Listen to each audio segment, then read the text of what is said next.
The World Urban Youth Assembly kicked off the 7th World Urban Forum in Medellin with a clear message. Youth! Nothing for us without us, a rallying cry for this group to engage young people around the world and influence discussions involving a host of United Nations goals to end poverty and improve the lives of the world's youngest inhabitants. Talks throughout the day encouraged exchanges on top issues like water management, urban safety, sustainable development, and political participation. Influential youth leaders from around the world encouraged their peers to take action and engage local governments. So you have to identify something, get busy with it, and in that way you can be able to engage government and say, in my community, this is the challenge we're facing, and this is what I'm doing to address it, and that's why I'm requesting for your support. GICHUHI was one of the speakers at a youth roundtable. He talked about the challenges youth face in rural and conflict-prone areas through his own experience working in Kenya.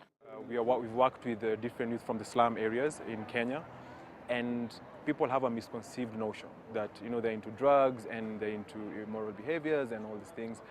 But if you sit down with them and listen to what their cries are, to what their needs are, and we try and address that, then I think we can see a reduction even in crime rates in this in the urban areas, in the slum areas.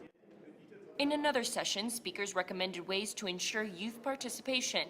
The Nairobi One-Stop Youth Information and Resource Center was shown as an example of engaging youth as full partners in urban development and governance issues.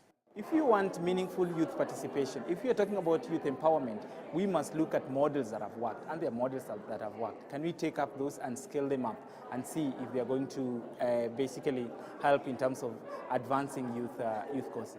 At the end of the sessions, the participants put together a statement with recommendations on the new urban agenda for the UN Habitat, governments, and their partners. So it gives young people the platform to be able to discuss with their mayors, with their national government, and with other partners. So in that way, they participate in decision making, and they also participate in giving their innovations to government. The engagement level of the youth in attendance at this forum is not in question. Their challenge now to take that enthusiasm back to their home countries and spread it further. Begue, CCTV, Medellin, Colombia.